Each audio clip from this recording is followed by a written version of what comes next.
J'ai eu la chance de pouvoir passer 10 jours en Algérie à l'automne 2015 pour enseigner. J'ai pu circuler dans plusieurs villes de ce pays passionnant et y rencontrer de nombreux acteurs. Donc je voulais aujourd'hui vous raconter ce que j'ai un peu compris de ce pays. Il ne s'agit pas ici de tenter d'être exhaustif, ni de parler à nouveau du passé colonial de la France ou du riche passé algérien en général. Non, il s'agit de parler du présent et de se poser quelques questions sur l'avenir de l'Algérie. L'Algérie est en Afrique du Nord. Elle a pour voisin à l'ouest le Maroc, le Sahara occidental revendiqué par le Maroc et la Mauritanie, le Mali et le Niger au sud, la Libye et la Tunisie à l'est, et le pays s'ouvre sur la Méditerranée par une vaste façade maritime. C'est dire son importance stratégique. C'est le plus grand État du continent africain, avec 2 380 000 km², et le pays est divisé dans le sens nord-sud en 3 zones climatiques qui dictent la répartition des populations. Si on regarde de plus près, on a au nord un climat de type méditerranéen. Le long de la côte, les zones les mieux arrosées permettent l'agriculture sur une bande d'à peu près 100 km de large. C'est là que se trouvent les principales villes du pays, Alger, la capitale, Oran, Constantine, Annaba. Puis viennent les zones de montagne avec l'Atlas stélien, les Aurès, l'Atlas saharien. Le climat y est semi-aride ou sahélien. Ce sont des zones de relief et de steppe qui permettent l'élevage des caprins et des ovins. Puis au sud, on trouve le climat du désert, c'est le Sahara. La zone est totalement aride et couvre les 5/6 du pays. Le pays compte presque 40 millions d'habitants en 2015, et si on regarde la carte de densité de population, on voit que la très grande majorité des Algériens, plus de 80%, vit au nord, surtout sur les côtes, dans les grandes villes, en climat moins aride. Les Algériens sont arabophones à 73% et berbérophones à environ 27%, et on compte aussi 0,1% de Touaregs. Et enfin, la quasi-totalité de la population est musulmane, comme l'indique symboliquement le drapeau du pays. Bien, alors voyons maintenant comment se porte l'économie algérienne. L'Algérie, c'est un pays agricole, mais on pourrait presque dire était un pays agricole, car aujourd'hui, la part de l'agriculture dans la formation du PIB est de 10% et le secteur emploie 11% de la population. Le pays produit principalement des céréales, agrumes, oliviers, culture de la vigne, élevage de bétail. L'essentiel du PIB est dû au secteur secondaire, c'est-à-dire l'industrie, qui représente 47% du PIB et 26% de la population active. Et puis enfin, il y a le secteur tertiaire qui contribue à 43% du PIB et emploie maintenant 63% des actifs. Le PIB algérien dépend donc fortement du secteur secondaire, car l'Algérie dispose d'un sous-sol très riche. Du phosphate près de la frontière tunisienne, du minerai de fer le long de la frontière marocaine et sur la côte, dans le massif montagneux du Hogar des mines d'or, de diamants, d'uranium, d'étain. On trouve aussi du zinc, du plomb, du charbon, mais je voudrais me concentrer surtout sur les hydrocarbures. Voici les principaux gisements. Au sud, le bassin de Regan, dans l'est, le bassin d'Edgeley, puis celui de Hassi Berkin et le bassin de Hassir Mel. Et du fait de ces ressources, l'Algérie est, pour la production, le 9e producteur de gaz au monde en 2014 et le 18e producteur mondial de pétrole. Et au niveau des réserves, elle est dotée de la 16e plus importante réserve de pétrole au monde et des 10e réserves de gaz.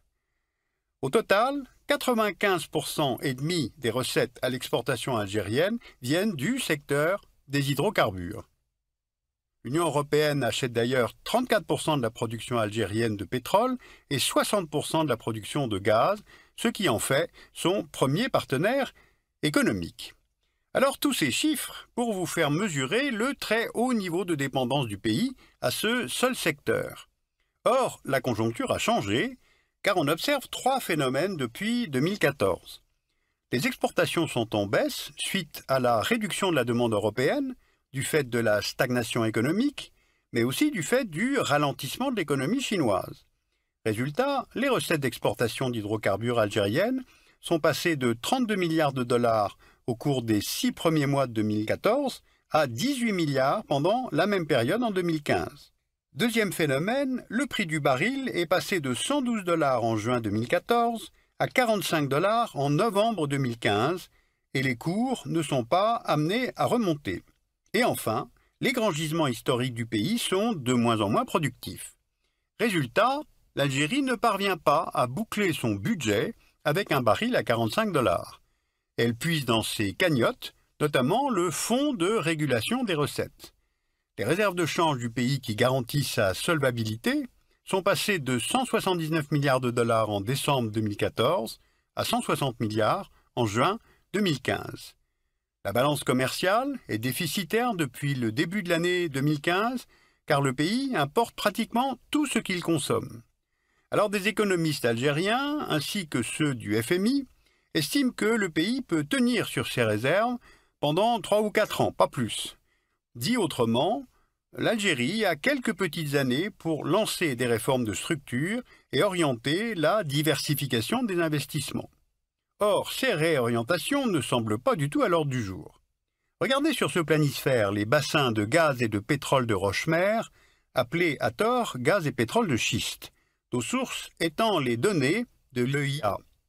On voit que les premières ressources techniquement récupérables sont en Chine, les deuxièmes en Argentine, et l'Algérie détiendrait les troisièmes réserves mondiales, soit 20 000 milliards de mètres cubes, c'est-à-dire 4 fois plus que ces réserves de gaz naturel connues dans le pays.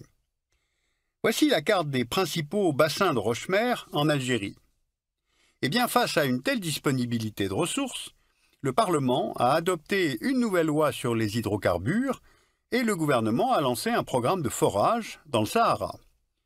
Les gaz de schiste sont donc retenus comme une option qui viendrait à terme augmenter la production d'hydrocarbures et donc les recettes du pays.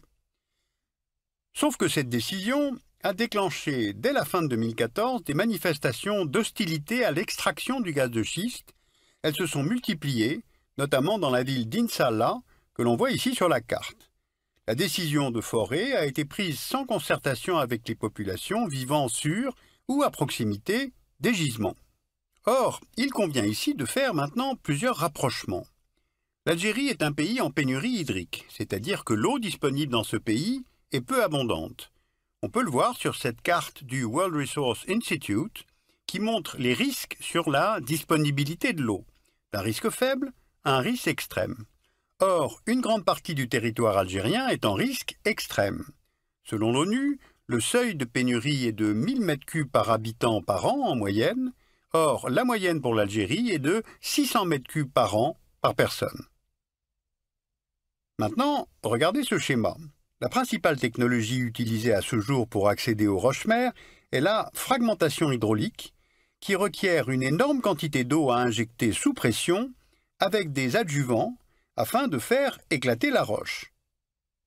Et cela entraîne des risques de pollution des nappes phréatiques du fait de ces adjuvants indispensables à la fragmentation.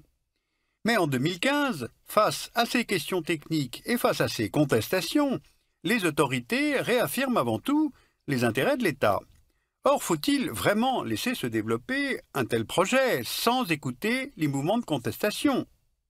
Car si on regarde une carte régionale, on voit que depuis quelques années, presque tous les États voisins de l'Algérie sont devenus instables. Le Mali avec en 2012 cette tentative de former un deuxième État au sein du pays, nommé Azawad, par des mouvements touaregs et récupéré l'année suivante par des mouvements islamistes. La Libye, depuis 2011, et la chute du régime Kadhafi, où l'absence d'un projet politique a mené le pays vers la guerre civile. Aujourd'hui, deux gouvernements s'y affrontent, les milices islamiques de Tripoli et le gouvernement de Tobrouk, soutenu par la communauté internationale. La Tunisie, avec la chute du dictateur Ben Ali en 2011, le pays connaît ces derniers temps une détérioration de la sécurité et une multiplication des attentats. Et puis enfin, n'oublions pas que l'État islamique a annoncé qu'il allait désormais s'en prendre à l'Algérie.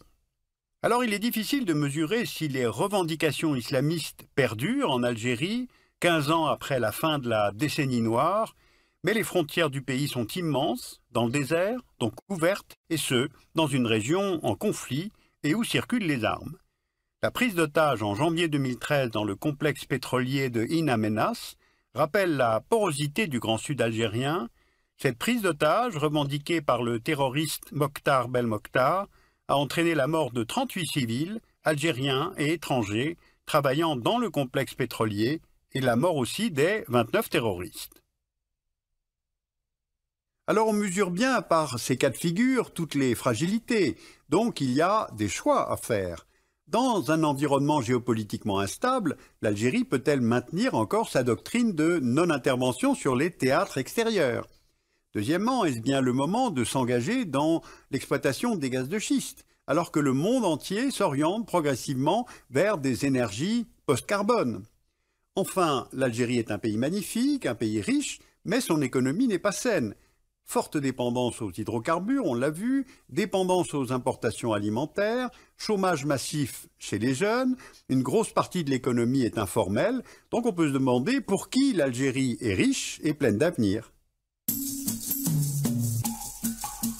Vous pouvez aller voir l'exposition Made in Algeria, généalogie d'un territoire. Elle se tient à Marseille, au MUSEM, jusqu'en mai 2016. C'est l'histoire de la construction du territoire de l'Algérie avec des archives, des œuvres d'art et présentée pour la première fois des cartes qui viennent de la BNF et du service historique des armées.